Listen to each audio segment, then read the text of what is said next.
দেখবেন যে নেতার ছেলে মেয়ে বিদেশে পড়ে, বলবেন তোমার নেতার ছেলে মেয়ে তুমি বিদেশে পড়ো কেন? আমার কাছে একটু ভোট চাইতে ছেলে মেয়েরে আগে এখানে নিয়ে আসো। চিকিৎসার জন্য সিঙ্গাপুর যাইতে পারবে না, বাংলাদেশে আগে চিকিৎসা নেবা। তোমার একটু পেট ব্যথা হইলে সিঙ্গাপুর যাও। আর আমার দেশকে খুব ভালোবাসি, দাঁড়ায় দাঁড়ায় জাতীয় সঙ্গীত না গাইলে রাজাকার, এরকম চিৎকার করো। দেশের প্রতি ভালোবাসা শুধু মুখের বলির মাধ্যমে হয় না, দেশের প্রতি ভালোবাসা হচ্ছে দেশের মানুষের ভাগ্যের পরিবর্তনের জন্য জীবনকে উৎসর্গ করে দেওয়ার নাম দেশের প্রতি। কেউ ফেরেশতা না। আজকে যারা লেকচার ছাড়ছে যে দেশ গঠন করব, নতুন দেশ, এই লেকচার ছাড়া মানুষগুলো যখন ক্ষমতায় ছিল কোটি কোটি টাকা পাচার করছে, দুর্নীতির দায়ে তাদেরকে জেলে ভরতে হয়েছে। লজ্জাজনক। 54 বছরের ইতিহাসে এই দেশটা এমন ভাবে গড়ে উঠতে পারে নাই যে দেশটা সমৃদ্ধির স্বর্ণশিখরে আরোহণ করতে পারে। বারবার রক্ত দিতে হচ্ছে আমাদের। আর এই জনগণকে 10,000 5,000 টাকা দিয়া রাজনীতিবিদরা তাদের পেছনে পেছনে ঘুরায়, চাঁদাবাজি করায়, এরপর টেন্ডারবাজি করায়, তাদের দল ভারী হয়। যখন শিক্ষার আলো চারিদিকে ছড়িয়ে যাবে তারা এগুলো পারবে না। মেধাবীরা যখন জাগবে তাইগুলো পারবে না। ইসলামী ছাত্র শিবির এই কথাগুলো বলে, এই জন্য ভালো লাগে না ছাত্র শিবিরকে। মারো ছাত্র শিবির, এইবার কথা বলতে দেবা না তাদের। পা ভাঙো, ঠ্যাং ভাঙো, রাজাকার বলো, আলবদর বলো, আশাস বলো। আমরা যখন বলি আমাদের তো রাজাকার বলো, আমাদের জন্মই হয় নাই, বলছে না তোমাদের ভাবে রাজাকার, তোমরা ভাবে ভাবে রাজাকার। বলে তোমরা রক কাটো, কোথায় কাটি? বলে কাটো, শুনছি অনেক আগে শুনছি, কাটো তোমরা। জোর করে কাটাবে, জোর করে রাজাকার বানাবে, কারণ এইটা হচ্ছে তাদের হাতিয়ার, আর কিচ্ছু নাই। এই 5 আগস্টের পরে দেখবেন অনেক দলের কোনো এজেন্ডা নাই। এই একটা ইলেকশন নিয়ে এর নামে বুলিং, ওর নামে ট্যাগিং, গালিগালাজ নিয়ে পড়ে আছে। ছাত্র শিবিরকে নিয়ে কথা না বললে পেটের ভাত হজম হয় না, শুধু বলতেই থাকে। 10 মিনিট বক্তব্য রাখলে 9 মিনিট ছাত্র শিবিরের কথা, 1 মিনিট যদি নিজেদের কোনো এজেন্ডা থেকে থাকে। নিজস্ব এজেন্ডা নাই। লক্ষ লক্ষ ছাত্রদের কিভাবে পথ দেখাবে তার কোনো বন্দোবস্ত নাই। আমরা বলছি একটা জাতিকে এইভাবে গঠিত করা যায় না। এডুকেশনের উদ্দেশ্য হচ্ছে harmonious development of body, mind and soul. Where is our harmonious? এডুকেশনের পারপাস এখন ঠিক করা হয়েছে। The only purpose of education is to gain money, earning lot of property and leading a luxurious life. That is the purpose of education. আমাদেরকে পড়ানো হয় লেখাপড়া করে যে গাড়ি ঘোড়ায় চড়িস। কখনো শিক্ষকরা শিখায় না ভালো মানুষ হওয়া দরকার, ভার্সিটিতে শিখায় না। ভার্সিটির কিছু শিক্ষক আছে, মহিলা শিক্ষকের রুমে ঢোকা যায় না গাজার গন্ধের কারণে। কিসের শিক্ষিত তারা? শিক্ষা কোথায় গেছে? বুক ফাটা আর্তনাদ করছে আজ মানবতা, সভ্যতা। পশ্চিমারা আমাদের মধ্যে এই বিষ বাষ্প ছড়িয়ে দিচ্ছে, সভ্যতার কথা বলে। তারা যদি এতই সভ্য হতো তাহলে গাজায় মুসলমানদের উপরে যে নারকীয় হত্যাযজ্ঞ চালাচ্ছে, 21 শতাব্দীতে এমন হত্যাযজ্ঞ আইয়ামে জাহেলিয়াতকে হার মানাচ্ছে। বিদেশে আমাদের জন্য অবারিত সুযোগ থাকার পরেও আমাদের দেশে সিন্ডিকেট তৈরি করে বিদেশে শ্রমিক পাঠানো হয়, অদক্ষ শ্রমিক। তাদের রেমিটেন্সের উপরে আবার আমার দেশ ডিপেন্ড করে। এত সুতলা সুফলা শস্য শ্যামলা এই মাটি, এত চমৎকার একটা মাটি, উর্বর মাটি আল্লাহ আমাদের দান করেছেন, যেখানে জনগোষ্ঠীদেরকে এত মেধা দিয়েছেন। এই বাংলাদেশ থেকে গিয়ে নাসায় জব করে, নাকায় জব করে, স্পার্সোতে জব করছে, Oxford, Harvard, Cambridge, California, Stanford ইউনিভার্সিটিতে প্রফেসর হিসেবে জব করতে পারে। এত মেধা, সেখানে গেলে সবচেয়ে ভালো রেজাল্ট আমার বাংলাদেশের ছাত্ররা করছে। এই জমিনটা হচ্ছে নাতিশীতোষ্ণ অঞ্চল হওয়ার কারণে, ফার্টিলিটি রেট এত চমৎকার থাকার কারণে এখানের প্রোডাক্টিভিটি স্টুডেন্টদের মধ্যে অনেক বেশি, কিন্তু প্রোডাক্টিভিটি কাজে লাগানো হয় না। 62% বুয়েট গ্রাজুয়েট বিদেশে চলে যায়। এই 62% বুয়েট গ্রাজুয়েটকে ধরে রাখার মতো কোনো ধরনের মেকানিজম বাংলাদেশ তৈরি করে নাই। বলে বাংলাদেশে নাকি টাকা নাই, তলাবিহীন জুরি, বাংলাদেশ নাকি অর্থনৈতিকভাবে দরিদ্র, সম্পদ কম। এইসব ভুলভাল বুঝায় আমাদেরকে বোকার স্বর্গে বসবাস করিয়েছে দীর্ঘ সময় ধরে যারা এই রাষ্ট্রযন্ত্রকে শাসন করেছে। অথচ আমাদের এই কথা বলে $240 বিলিয়ন পাচার করেছে আওয়ামী ফাঁসিবাদের। এরা আগে যে পাচার করে নাই তা তো না, প্রতি গভর্নমেন্ট চেঞ্জ হইলেই থলের বিড়াল বের হয়ে আসে, কোটি কোটি টাকা পাচার করে।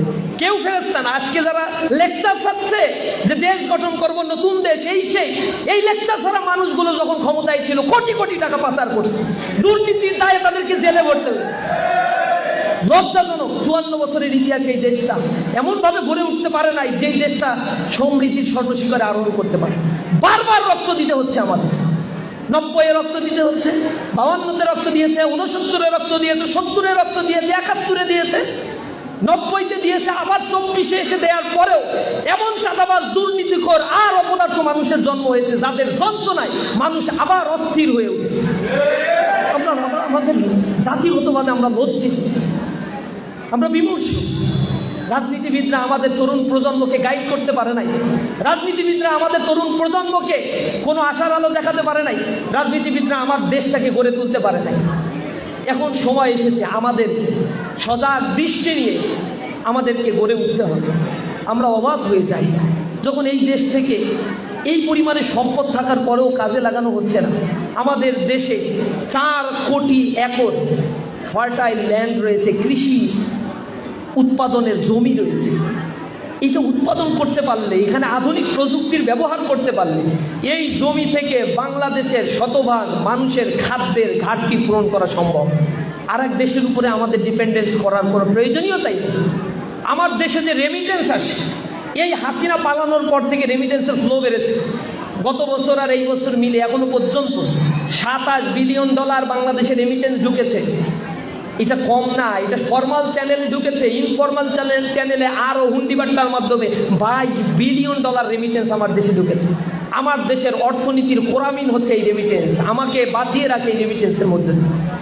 1,72,00,000 শ্রমিক বাংলাদেশ থেকে বিদেশে শ্রমিক হিসেবে কাজ করছে, সেখানে কর্মক্ষেত্রে আছে। আর আমরা বাংলাদেশে সে টাকা পাঠিয়ে বাংলাদেশের অর্থনীতিকে চালু রাখছে। এরা যদি রেমিটেন্স বন্ধ করে দেয়, 15 দিনে দেশ দুর্ভিক্ষে পতিত হবে। এত কঠিন অবস্থা। শেখ হাসিনা লাস্টে গিয়ে ওই ফ্যাসিবাদ হাত পা ধরে বাধ্য হয়েছে যে আমাদের রেমিটেন্স আল্লাহর রাস্তে একটু পাঠান, আল্লাহর রাস্তে পাঠান। আমরা নেট বন্ধ করে দেই নাই, নেট বন্ধ হয়ে গেছে। কান্নাকাটি শুরু করছে কেন? শুরু করছে কারণ রেমিটেন্স ফল ডাউন করলে এদেশের অর্থনীতি আর বাঁচার মতো কোনো অবস্থায় নাই। একটা গার্মেন্টসের উপরে আমার দেশ অর্থনীতি দাঁড় করিয়ে রাখা হয়েছে, অথচ এদেশের ট্রিলিয়ন 28 ট্রিলিয়ন ন্যাচারাল গ্যাস আমার এই দেশে রয়েছে। এটা ইউটিলাইজেশন নাই। যে পরিমাণে ন্যাচারাল কয়লা রয়েছে তা যদি ইউটিলাইজ করা যায় 100 বছরের বিদ্যুতের ঘাটতি পূরণ করা সম্ভব। আশ্চর্য। 24,000 মেগাওয়াট বিদ্যুতের ক্যাপাসিটি আমার বাংলাদেশে রয়েছে। 16,000 মেগাওয়াট বিদ্যুৎ উৎপাদন করা হয়, আর বাকি 8,000 মেগাওয়াট বিদ্যুৎ উৎপাদনের ক্ষেত্রের ক্যাপাসিটি চার্জ দিয়ে ওগুলো ফেলে রাখা হচ্ছে। জনগণের ট্যাক্সের টাকা দিয়ে সেগুলো ফেলে রাখে। আমরা এগুলো উৎপাদন না করে কুইক রেন্টালের মাধ্যমে অতিরিক্ত টাকা দিয়ে ভারতের আদনি গ্রুপ থেকে আমাদের এখানে গ্যাস এই বিদ্যুৎ নিয়ে আসা হয়েছে। জনগণের অর্থের কোনো মূল্য নাই। এরা ওই গ্রুপ অফ কোম্পানির সাথে চুক্তি করে একজন মন্ত্রী, কয়লা খনি মন্ত্রী, এইসব দুশ্চরিত্র লম্পট মানুষগুলো দেশের জনগণের কষ্টার্জিত টাকাগুলো সব বিদেশে পাচার করছে। নিজেদের ছেলে মেয়ে একটাও বাংলাদেশে পড়ে না, সব বিদেশে পড়ায়। দেশ একটা, বাংলাদেশে পায় এক পা একটা, আর বিদেশে একটা পা। দেশের জনগণের মধ্যে চেতনার কথা বলে মুক্তিযুদ্ধের অস্পৃশ্য মিথ্যা বয়ান দিয়ে দেশে বিভাজনের রেখা টেনে দিবে, আর মানুষকে এই দেশের জনগণের মধ্যে ভেদাভেদ, খুন, রাহাজানি, হত্যা, ধর্ষণ এগুলো বাড়িয়ে দেবে, আর নিজেদের সব সম্পদ বিদেশে পাচার করবে। যখন ধাক্কা আসবে নিজেরাও পালায় চলে যাবে। দেখছেন না এগুলো? এগুলো কি শুধু আওয়ামী লীগ করছে? এর আগে সবাই করছে এরকম। খুঁজে দেখবেন যে নেতার ছেলে মেয়ে বিদেশে পড়ে, বলবেন তোমার নেতার ছেলে মেয়ে তুমি বিদেশে পড়ো কেন? আমার কাছে একটু ভোট চাইতে। ছেলে মেয়েরে আগে এখানে নিয়ে আসো। চিকিৎসার জন্য সিঙ্গাপুর যাইতে পারবে না, বাংলাদেশে আগে চিকিৎসা নিবা। তোমার একটু পেট ব্যথা হইলে সিঙ্গাপুর যাও। আর আমার দেশকে খুব ভালোবাসি, দাঁড়ায় দাঁড়ায় জাতীয় সঙ্গীত না গাইলে রাজাকার, এরকম চিৎকার করো। দেশের প্রতি ভালোবাসা শুধু মুখের বলির মাধ্যমে হয় না। দেশের প্রতি ভালোবাসা হচ্ছে দেশের মানুষের ভাগ্যের পরিবর্তনের জন্য জীবনকে উৎসর্গ করে দেওয়ার নাম দেশের প্রতি। আমাদেরকে মিথ্যা শিখিয়ে, মিথ্যা বুলিং দিয়ে, মিডিয়া কুয়ের মাধ্যমে আমাদের দেশের সম্পদগুলোকে নষ্ট করছে দীর্ঘ সময় ধরে।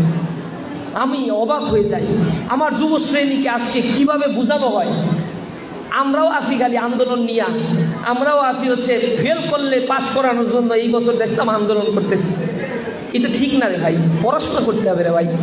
পৃথিবীকে দাঁড়াতে গেলে পড়াশোনা করতে হবে। লুটতরা চাঁদাবাজি করে পৃথিবী চলে না। হইতে পারবা তোমরা সোমালিয়ার মতো, হইতে পারবা তোমরা উগান্ডার মতো, কিন্তু সমৃদ্ধ দেশে পরিণত হওয়া সম্ভব না। সমৃদ্ধ দেশে পরিণত হতে গেলে আমাদেরকে আমাদের রাস্তা নিজেদেরকে আবিষ্কার করে নিতে হয়। সেটার জন্য আমাদের তো প্রচুর ন্যাচারাল রিসোর্স আছে।